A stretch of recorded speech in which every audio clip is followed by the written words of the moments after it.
the outcome of this debate was. Very, very thrilled to see Joe Biden show up and really put Donald Trump in his place. So for the next 30 minutes or so, we're going to spend a little time talking about what was good, what was wow, and maybe go over some of the BS that came out of Trump, which again the lies, the deceit, all of that. Never seems to end. Anyway, our guest panel tonight, my good friend Phil Glover. He's National Vice President for the American Federation of Government Employees, AFGE. Phil, thanks for taking time for us. Also, my good friend Sarah Burris, reporter over at Raw Story. Sarah, thanks for taking time. Hi, thanks. And also one of my favorite former Congress people, Bob Ney. Bob, thanks for being here, man. Thank you. So let's jump around real quick and get some initial thoughts. Let's start with you, Phil. Initial thoughts on tonight's debate. Well, I guess they must have gave him something to keep him calm, so that he wouldn't come out of the gate like he did the last time. But he seems to get on a theme and a talking point, and he won't get off of it no matter what the question is. So that's kind of what I noticed the most, is he kind of kept going back to like 3 points just to hammer Biden. So that's kind of what I saw. And that was probably, what he saw on Fox News. Sarah, your initial thoughts? Yeah, I absolutely agree. One of the main things that I think going into this that Trump really had to do is he had to figure out how to talk about things that the average viewer who doesn't spend 24 hours watching Fox News will understand. And he didn't do that. Like, he started talking about emails that he got from some Nigerian prince or something, and people who don't read conspiracy sites don't know about that. So there are all of these weird innuendos and these like little buzz phrases, and people who don't pay attention to this all of the time, people like, we were talking about my mom, who is my example for everything because she's a Republican, and she's just like, I don't know what's happening. I don't know what he's talking about. And so the majority, I think, of voters who are looking to this debate to see it as, some kind of guidance, they're coming into this going, nothing he says is making sense. Yeah, I'm with you. And Bob, I'm curious your thought as a former Republican, former member of Congress. What did you see tonight? Well, first of all, the moderator was great. She did a tremendous job. She really did. Kept it for the most part, as best she could on track. Joe Biden had his mantras down. He was in tune, and he looked at the camera like any debate, and he looked right in the eye and said, "Let me tell you, American people, what I think." That's what he did. President Trump didn't do that. The other thing is, and I agree with my two friends here that Trump was all over the place. But one of the reasons, this is my theory behind it too, is he doesn't know enough about the history and the internal guts. For example, if I was there, I would say, well, now, excuse me, Mr. Vice President, for 2 years, you did have total Democrat control, although we know the Senate and their cloture rule. But I'm just saying there were things that he could have raised. He didn't know to raise them. So he got way off track, was trying to throw out the same lines. But I must say, obviously the campaign got to Trump because he was more contained than we have seen him in a long time. Yeah, how much do you think? Because I got to tell you, all of you, the one of the first things that struck me was when Joe Biden was speaking. I'm going, do you hear that? Silence. Yeah. They muted him, so I'm like, if that's the first time in three and a half, 4, 5, almost 5 years that he has shut up, and for me, that was like, yeah, this is what 2021 might look like. God, wouldn't that be awesome if it was just really quiet for a little bit? And that's one of the things that Trump talked about in his rally this week is, if Biden gets in office, you're going to be so bored. I don't know if, I'm just speaking for me, but I want to be bored. I want things to be quiet so much. Yeah, I pine for the days of boredom. So what was let's start with you, Bob. What was the big issue for you tonight? Was there something that grabbed you? I mean, there was a lot of one-liners. There was a lot of back and forth. There's a lot to 90 minutes. But anything that jumped out at you as maybe Republicans might grab onto? I mean, we're in a weird, unique time where there's so many big issues. Before there used to be the big issue, there are many now, COVID, et cetera. But to me, and it's something, dear to my heart, but how we handle, for example, the economy in China, how we do that. And, Biden needed to address that. I'm not talking about Hunter Biden or that. I'm talking about the fact of how you handle China, because I watched Republicans and Democrats capitulate to China. I watched union jobs evaporate, et cetera. You've seen it. I've seen it. But I think that that was of great interest to me of how they will handle it. So I think for the Republican side, they're probably looking at this saying, well, we kind of had to yield to Trump because most Republicans were free traders. And so I don't think it's going to be a big shock to them if Biden, has a policy with China where he does something about the unfair, trade advantages. I just think Biden will do it in a different style. Yeah. But that the economy and how China fits into it is something I pay attention to. No, we've talked about that at length. We have, and I would have liked to have spent a little time on jobs in the economy, a little bit more than they did. Right. But obviously in 90 minutes with, like, as you've said, so many things going on, it's hard to really delve into. But Phil, I'm curious your thoughts. When you're looking at this from a labor perspective, was there anything there other than Joe Biden coming out saying, he supports $15 an hour? I was a little. I wish they would have flushed out the trade deficit with China more with the tariffs. I wish he would have had an opportunity to flush that out more, because there was just a report that the trade deficit is higher now than it was under Obama Biden. So I thought that would have been something to focus on a little bit more.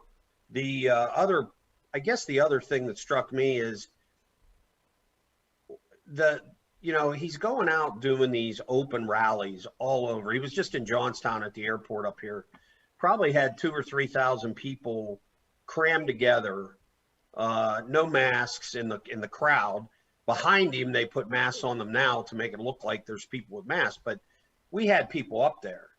And I just would like to have seen more flushing out of what is going on with COVID. The fact that Biden did mention that the cases are rising, the deaths are rising, but it just doesn't seem to be real to Trump, and he just kind of glosses over it. And people out in the audience, I don't know if they get a really good sense of the failure there.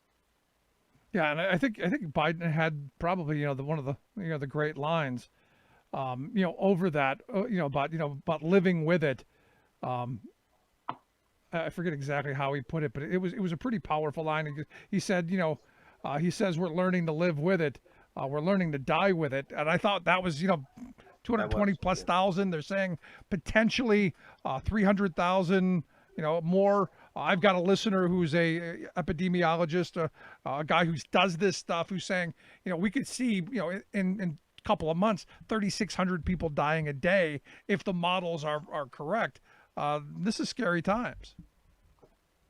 And one of the things that they kind of talked about, that the way that Trump addressed both the economy and COVID, is he was saying, he's really focused on New York, and like New York is dying, all of these businesses are dying. And I was like, why is he more concerned about businesses dying than he is about people dying? Like, you realize that these businesses, if they're gone, the people are still alive. They still have to live in this world and figure out, what's next for them, not just in terms of healthcare, right? But, their jobs and all of these other things. And that's really why, when Biden came in and started talking about the stimulus deal, and how that we, in times of crisis like this, like, we turn to the government. That's exactly what the government is for, is to swoop in and fix it whenever things are, when we're having a huge disaster. And then, we come back and figure it out later. Yeah. Were you surprised by the fact that he came out and said that they haven't moved a stimulus bill because he admitted, it's going to help the Democratic states, that he is front and center making this a political issue? Bob, I'm curious. Are you surprised by that? No, look, he's always talked about red states and blue states when it comes to whether it's the economy or energy or COVID. He's always done that. And I thought a good response, well, he didn't have a good response because, the House passed a bill in May. Mitch McConnell did nothing in the Senate. I mean, they didn't even pass a Republican bill that they could then argue with the House, which is, look, I was there for 11 years. That's what you do. Here's my bill. Your bill's crappy. We'll argue now. That's what you do. They didn't do that. So Trump comes out with his bill. He pulls it off the table at a whim. And then his advisors say, wait a minute. His economic advisor said, great job. Political advisor said, what on earth are you doing? And he put it back on the table for more money, honestly, telling Nancy Pelosi, hey, whatever you want to put in there, we'll up it a little bit with money. So I don't think, Rick, to answer your question, I don't think he had a response. He's played the shuffle game with this. Now it doesn't matter what he does. Mitch McConnell's not going to pass it anyway. We know that. Right. Go ahead, Phil.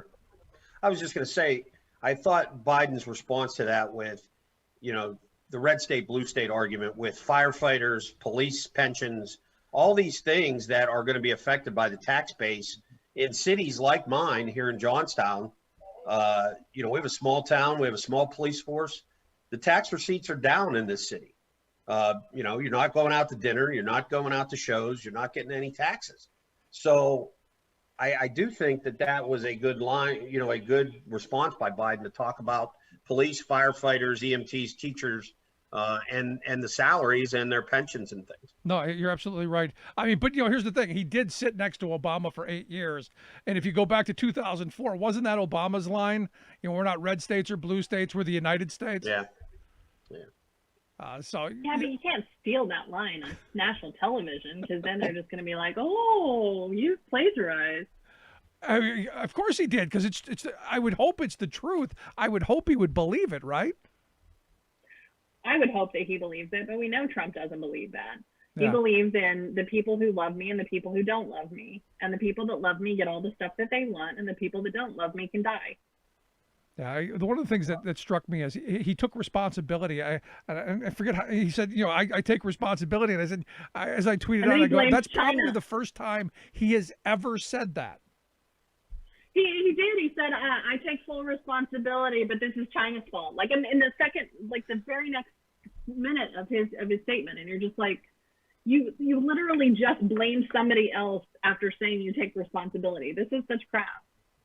The other thing too that Trump didn't do, I know what he wanted to do. He wanted to say socialism, AOC, socialists, near communists, whatever he wanted to say. He didn't say it. It was very interesting. He never zeroed in on making the point, or healthcare. But you see there again, he can't hit healthcare or Biden because they were going to change healthcare as we knew it. The Republicans, when they got to Senate, were going to change it as we knew it. Nothing happened. No tweaking, no nothing except a court battle. And so I thought that was really kind of the whole healthcare issue, in my opinion, at least, was glossed over, period. I thought there needed to be a little bit more definition on it, because the line that Biden used, and he didn't steal it off of me, but I used to use it all the time in Congress when I worked, healthcare. Maxine Waters and I were in the housing subcommittee, and we talked about healthcare a lot, and we used the same line, which was it's not a privilege, it's a right. And I just thought the whole healthcare thing, in a sense, was just kind of glossed over. Well, I've got the healthcare bill and this and that, and I just thought it was a very important area, because if the Supreme Court acts, whoever's the president is going to have a nightmare to deal with, if Trump's president, whether he realizes it or not. Yeah, you're right. But do you think Biden did enough in talking about his Biden care? Because the Twitters were talking about, see, Joe Biden says health care isn't a right, that it's now this profit thing. We got to keep the for-profit companies in business. We got to keep the employer-based system still at the heart of everything. Do you think he did enough? Well, no, in a way, I don't think he did enough, but I don't think he can right now. Let me put it that way. If he got into extreme detail here, he either then basically angers the progressive base that maybe he's straying, from a system, maybe a government system, maybe he's straying a bit. If he goes too far, he might anger people that say, oh, he's going to take away our health care, just like they said about Obama. So I think he's in a fine line there. I don't think he could have really I would like to have seen more definition, but I don't think he can. If he becomes president, it's going to be something he's going to have to deal with and carve something together, because you and I, all of us know it's not going to hold as it's sitting right now anyway, with premiums and the way they've risen, et cetera. Yeah, good point. Phil, you got any thoughts? Yeah, I'd just say that the healthcare issue is so complicated that I just don't know if you could do that in a debate. I don't know how much you can put out. However, I think, again, I think Biden had an opportunity here to talk about 4 years ago. This president made it very clear that they were going to put this great, big, beautiful, tremendous plan into place. And you've never seen one in writing from his staff. All you've seen in the budget proposals for the last 3 years are cuts, including cuts to federal pensions, federal health care. Get rid of that. In fact, we just got a letter the other day. Our premiums are going up 4.7%, I think.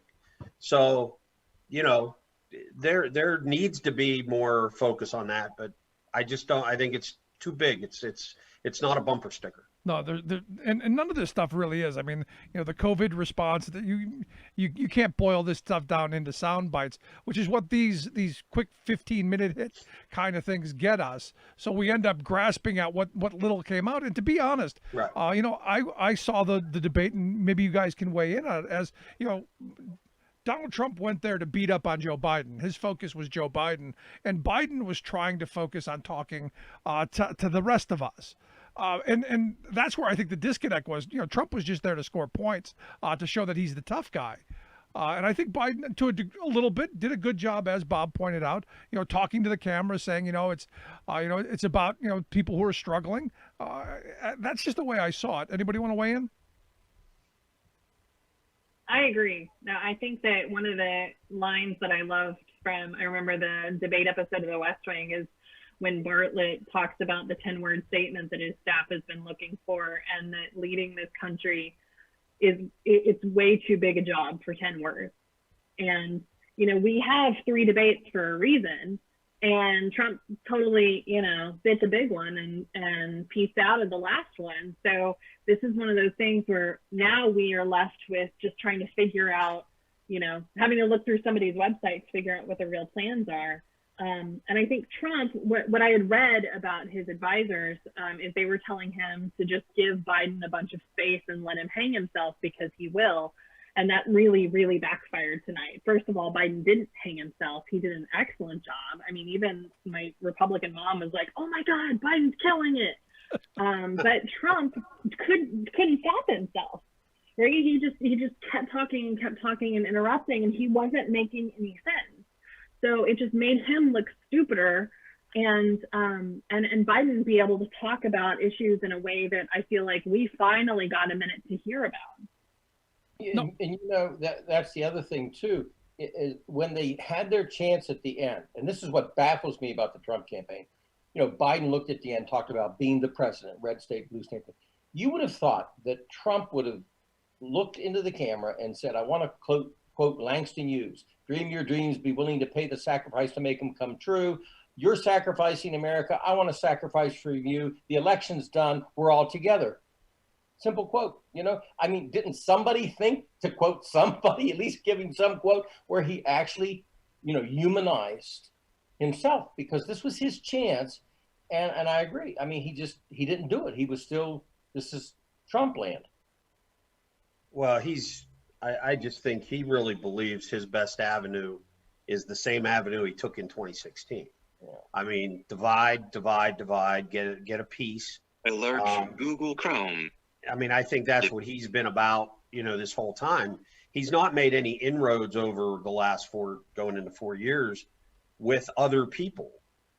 His whole thing about being a business person, and he was going to get everybody in the room and cut deals. Well, that's actually what things used to be like. You would get something done. I mean, I remember when the congressman was in the House, and they would get stuff done. I mean, you would get bills done. You would do a House bill and a Senate bill, and because I used to be up there arguing about prison stuff, because I worked in the federal prison system, and he's not been able to do any of that. And then, like, I did hear what you were saying, Bob, about he started negotiations and then he ended them. He did that by tweet. I mean, this is the other thing. It's like, geez, can you, get in a room? You're the president. No, I'm going to stop negotiations by tweet. It's just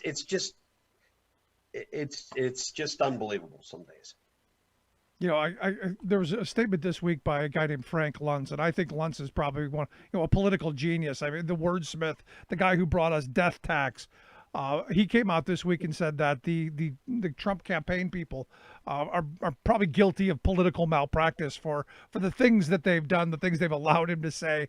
And the truth of the matter is to your point, Bob, I don't think anyone can direct him. I think he clearly has his own mindset, and you can say, hey, I want you to do this, or you should be doing this. He's clearly going to do whatever it is that pops in between his ears, I think. And what's coming back to haunt him is, look, I said this about Trump 4 years ago. I thought that he would use Mike Pence, who had been in Congress, who was a governor, knows how to put an office together. You got to make the trains run. Obama knew that. Every president knows that. And I thought he would put together a team that, he'll complain and say some things, but a team that would run things. He continuously fired the team till it became he and two kids running the place. And it's coming back to haunt them now, because now really nobody can step in and put the machine back together, including the campaign. Of course, he's lost his campaign manager, and got a new one.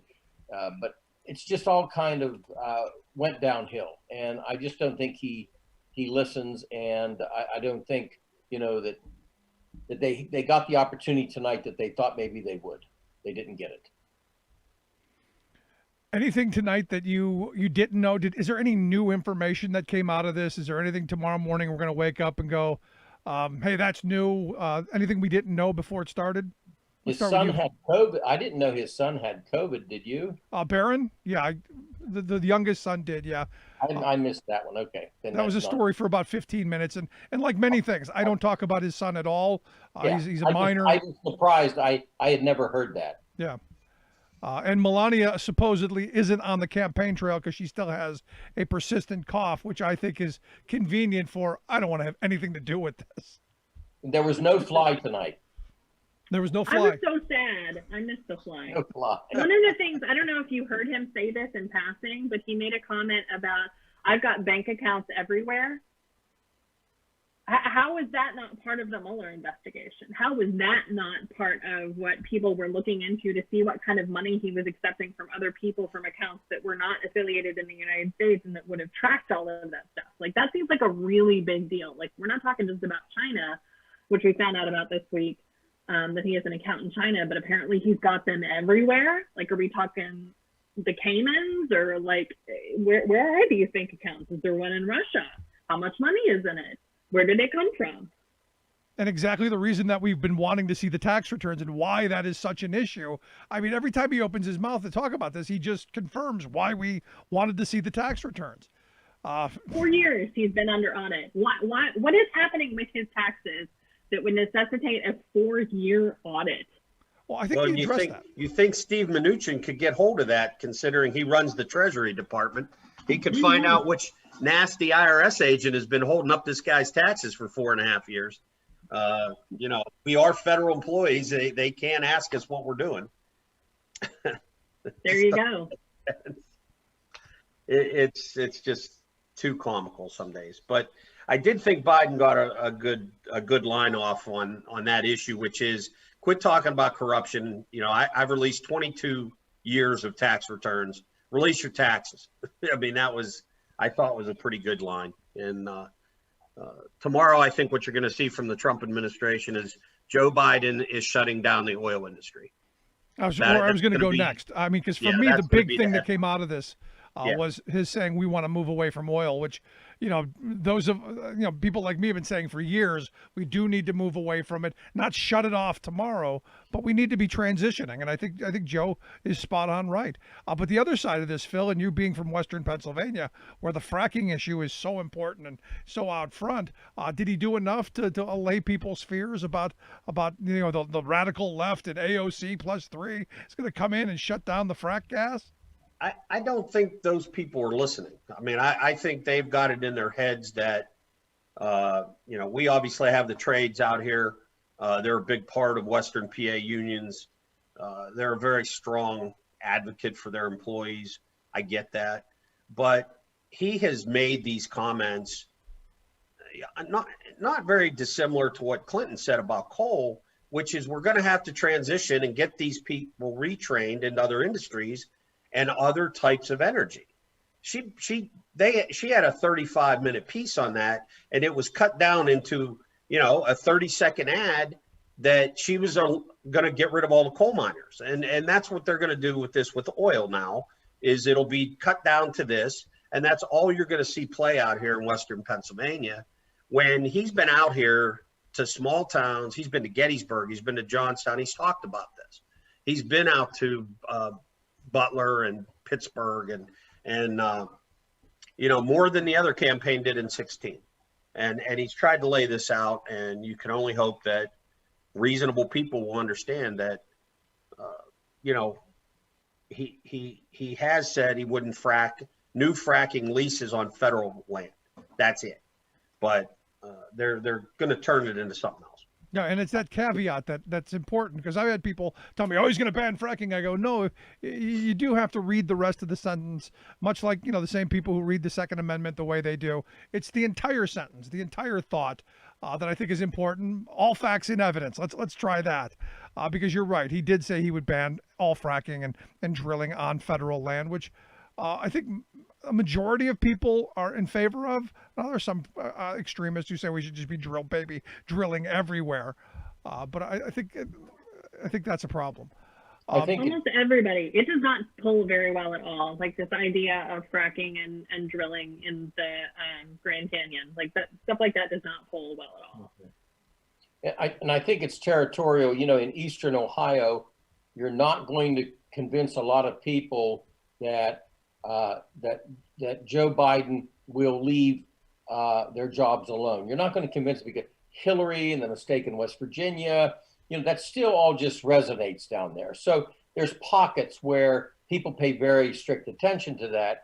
And I'm not sure, like I said, in Eastern Ohio, that Biden really can do anything in particular to move that pin, But there's other areas of votes that they go after no matter what they take. And I assume that the Trump campaign is going to run these in Pennsylvania, Eastern Ohio, et cetera, these types of ads. I'm shocked that they didn't center on, some statements. Look, I was in Congress for 11 years. Joe was out there for a long time. I'm shocked that the Trump campaign did not focus on statements, trade bills with Biden, et cetera, over the years, and just narrow those into pinpoint laser ads in Pennsylvania and, Ohio and different areas. They've kind of actually failed to do that, where they would have at least put, I think, Biden on the defense. Yeah, But I think that goes back to your whole thing about how there are not people in his team who are experienced at government. It's the same for politics. These people don't know what they're doing in politics. They don't know how to, Google bills or understand how to run an office or how to make a bill become a law. Like these are very simple things, and it's the reason that the Trump campaign has flopped and the administration has been unable to actually perform anything in Congress, get anything passed. Well, you make a valid point. I was on the NRCC board for a while, and when a candidate would come in and say, "I'm not a politician, I'm a businessman," I used to say, "They'll have the worst office in Congress, the worst office," because it's a political system. And Trump did that. And if he would have just kept that mantra, but let people run the system, because the train runs out of the White House for all the cabinet, et cetera, it'd probably be a different world today that we'd be talking about tonight. Mm-hmm. Phil, you want to weigh in? Well, I think he's, I was up, we represent all the federal employees across Pennsylvania and Delaware. I can tell you the trains are not running on time. It is a mess out here. The VA is 50,000 short of employees. He cut 6,000 positions out of the Bureau of Prisons. He reinstituted privatization in the Bureau of Prisons. There's a whole bunch of stuff going on. The EPA is just a mess. I mean, here's an agency that was created under Nixon. This was not some left-wing crazy idea. And it is, we have scientists leaving in droves. The criminal investigators have left because they're not allowed to do their jobs. And it's just some of the people he's put in place don't like government, and they'd rather just destroy the agencies instead of running them properly, which would have made him more successful. I mean, the irony is, if the government is if Social Security is getting all the checks out on time, if the VA is taking care of veterans the way they are, he gets credit for that. Mhm. If he puts people in place that are destroying those things, then it goes up and down the chain, and it's interesting to me that coming from where he came from, running a company, that he couldn't have figured that out in the beginning. Yeah, a Instead, company he that kind of filed walked- bankruptcy 3 times. Well, I get that, but I just thought This that time for 5 different companies.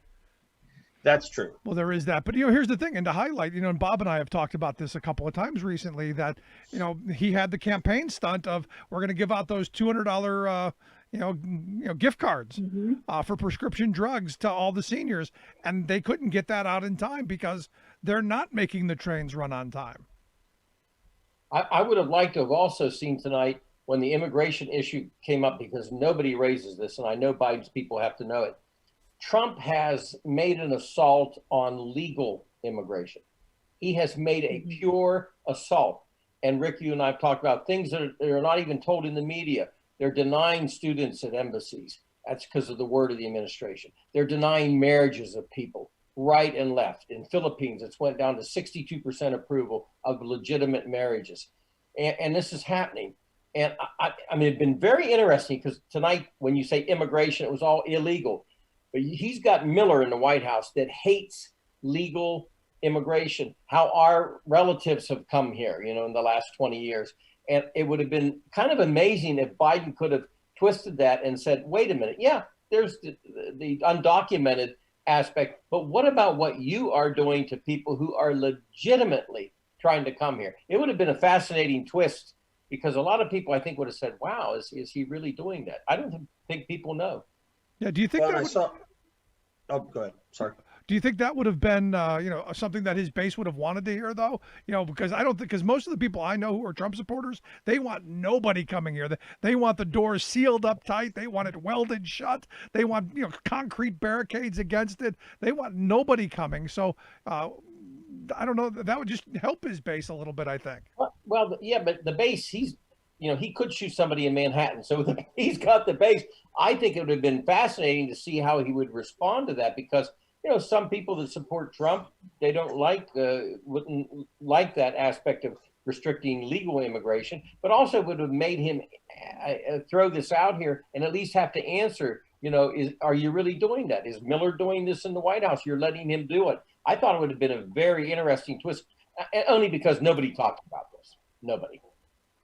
And I wonder if they kind of don't get into the issue of migrant work. They used to have a group of folks come in each year, pick fruit in Florida, then move up all the way up into Pennsylvania, eventually doing, tomatoes and mushrooms and everything else that happens up here in the center part of the state.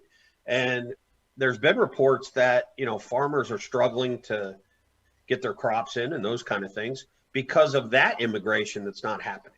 Right. And those folks would come in on a visa and go back home. They would make their money and go back, and then they would come back for the growing season. Nothing seems to get talked about there either. That would be another interesting topic, I think. I'm thinking about all of these great topics, and you could have hours-long debates. But I go back to what Bob said at the beginning of, I personally think Trump's about an inch deep. I don't think he has a firm grasp of all of the dynamics, and I think it would be one of those things that it would be a very short debate because there's not much there. Now, I get you can't know everything about everything. You do put people into positions that you trust, and again, I evaluate the people that Trump's put into those positions. And to your point, Phil, earlier, he's put people in there who despise the agencies, and all they're trying to do is destroy them. Yeah, it's it's one part of this that the sad part is that there's a lot of good federal employees that want to do work for the public. That's why, I mean, I got recruited to go to work. I came out of the military and was recruited to go work for the Federal Bureau of Prisons. Shouldn't make my job harder because of who you appoint. Shouldn't make my job harder because COVID, we had a director that made the decision to keep moving inmates around without testing. We sent staff from Pennsylvania, the center of Pennsylvania, over to New York City when they were having their spike without testing them. And when they came back, they weren't quarantining them. So it was just a spreader event, because the director, who this guy appointed, didn't know what to do, or certainly didn't care enough to do his job right. Yeah, I mean, it's just sad where we're at. So let's kind of wrap this up a little bit. Tomorrow, what are we expecting the headlines to be tomorrow? Bob, I'll start with you. Well, I think it's very clear that Trump did okay, and okay wasn't good enough. Biden won the debate. Biden did not make a flaw. I don't see anything that he said that could be the wow, because I didn't walk away from anything where Joe Biden said, wow, I can't believe he said that. So I think that Biden, this is over with now. They've got a campaign. We know the Electoral College states. So I think that in general, they're going to say Biden won. But Trump's behavior was better, so he'll get a little tiny star. Yeah, the bar was not high for him. He went to the 8th grade. Okay. Sarah, your thoughts? Bob's right. Like this is one of those things where because the bar was so low for Trump that we could hardly even see it. Everybody's going to be fawning over themselves, being like, oh, he was presidential tonight because he stopped talking for 2 seconds. And it's the bigotry of low expectations, which is, I feel like, this entire presidency. Because he didn't set the podium on fire, he somehow did a good job. He was a good boy. But I think people who actually watched it and were paying attention know that Biden was the one who was the presidential one and gave actual answers and cares about people's lives. And I just hope that carries on to the ballot box. Phil? Yeah, I think it'll be both sides will say they won tomorrow. I think I already have 5 emails, and they're gonna come out and say what each of them said that was great. Unfortunately, I think what Sarah said and the congressman said is, the bar was so low for him after the first debate that by just standing there and not completely trying to overrun Biden and speak over him, that's going to be a win for him or some sort of he's presidential, which, I don't know how you get that from that guy ever, but I guess that's what'll be the narrative tomorrow. Yeah, see, as for him, that frame of, he didn't interrupt too much. About 10 minutes into the debate, I guess maybe like 20 minutes, I said, he better start interrupting because he's really getting his behind kicked. Because he was. I mean, actually having to listen to a full answer and not be able to knock Biden off of his sentences, which he did in the first debate, I thought really effectively. We got to see Joe Biden actually be able to answer a question. We got to see him complete a sentence, and I think he did. I think he did really well. I don't think this is gonna move the needle. Anybody agree that not gonna move the needle? Agree. No. Right. We're at 50 million people have already voted. Yeah. So, I mean, people know where they are. There you go. If they don't, then they're people who just hate everybody. Guys, I really appreciate the time. I appreciate you chiming in, sharing some of your thoughts with us. Thanks so much. Thank you. Thanks, Rick. Thank you. I'd love to hear your thoughts. If you can email me, rick@thericksmithshow.com, send me a direct message. All of that, I'd love to hear it. But a very interesting, very, very interesting debate. Thanks so much for tuning in. We'll see you back here next time.